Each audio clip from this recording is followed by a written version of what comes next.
Anong mga napatunayan nyo sa buhay? Ako, meron akong napatunayan. Marami.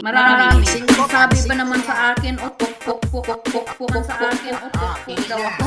Para usan ng mga lalaki. Ang sabi ba naman sa akin, o pok daw ako. Pok daw ako. I am a very independent woman. I can live without men. Free tayo na magkaroon ng relasyon kahit ilang beses ka magkarelasyon.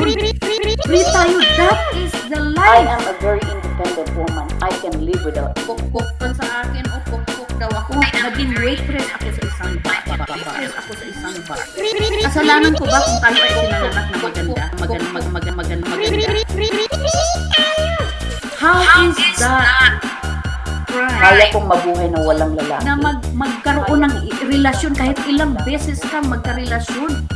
I am independent. Kayo. Para usan ng mga lalaki.